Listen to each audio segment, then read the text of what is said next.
Hello and welcome to this week's episode of the program. I am Shola Shoyeli. It was on Monday, February 5th that the acting chairman of the Economic and Financial Crimes Commission, Ibrahim Magu, defended his commission's budget before the House of Reps Committee on Financial Crimes.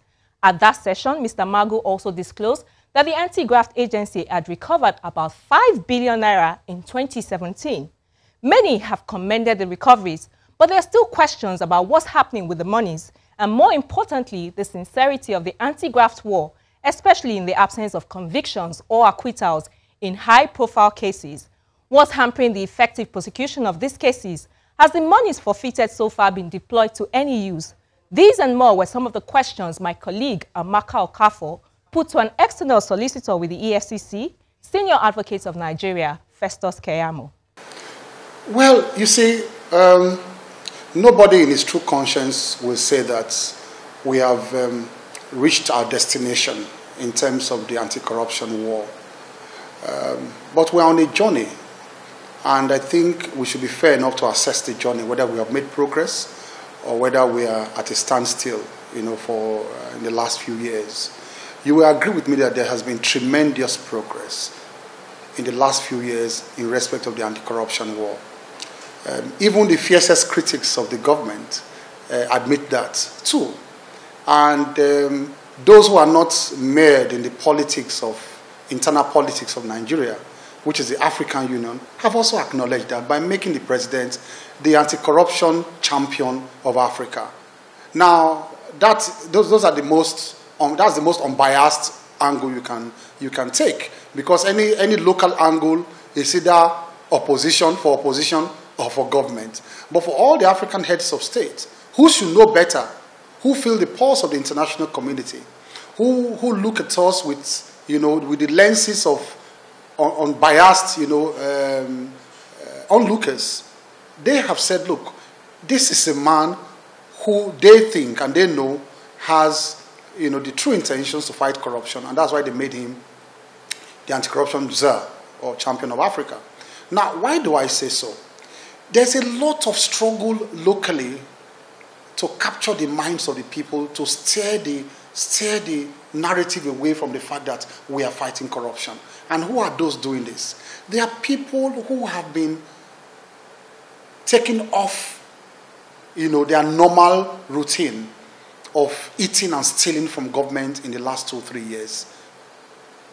Don't forget that they have a lot of money to throw around. And so most of these narratives you are hearing in most of the media spaces, both online, hard print, and all that, about to try to dampen our enthusiasm regarding the fight against corruption, they are by powerful people. There are powerful people doing this, and they are trying to steer the argument and capture the minds of people to feel that there is nothing going on. Let me tell you this: the war about corruption is about achieving two major results: conviction and recovery of properties. Even if you achieve a lot of convictions, don't forget that in the past, even when the EFCC achieved some convictions and they said, well, go and return, some little amount, people scream blue murder and say, oh, well, it's a slap on the wrist, it's a slap on the wrist. Why will the person just return only 3 million or 5 million when the person was alleged to have stolen 5 billion? So you can never satisfy the opposition. In the past, when convictions were achieved, when some little monies were recovered, people cried blue murder that the monies recovered were not enough. So the people realized too that recovery of large sums of money is a major part of the war. Now, since the history of this country, I am not ashamed to say it, I'm extremely proud to say it, that I am associated with a commission and a government that has recovered the most of any regime since 1960. I am proud to say it, no matter the narrative they try to change. There is no government in the history of Nigeria that has made this type of effort to recover looted funds from those who stole, what belongs to all of us. So that is extremely commendable. If they can get recovery, which is a form of plea bargain, some people refund money without having to go through trial, and we've seen that happen already. It's a policy adopted by this regime. It is extremely commendable. Now, can you give an insight as to where these monies are and where they should be? Well, there are two levels, really, of the monies that are recovered, have been recovered, or in the process of being recovered. I say the process because most of them are also subject to interim forfeiture.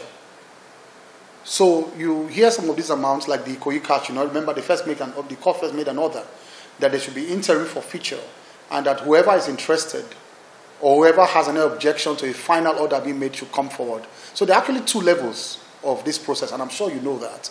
So in many cases, for justice to be served, and in all cases, for justice to be served, these properties and cash that are seized, they are subject, first of all, to interim orders of forfeiture. And then the public, they advertise it, the public is invited to say, well, whoever has any objection to this, to a final order being made in respect of these properties should come forward. In some cases, people come forward and make some, strong or feeble objections. And in some cases, nobody comes forward, like the property at Banana Island, and it can only happen in Nigeria, where a property worth 37 billion naira, nobody comes forward to claim it. It can only happen in Nigeria. And somebody wakes up and says the government should not be commended, or the EFCC should not be commended for making such a discovery. I think some people should be very wary of such elements who push such arguments in the public space. In any case, for those who have been subject to final forfeiture, there's a procedure for it, and it goes back, of course, to the EFCC cannot retain such monies.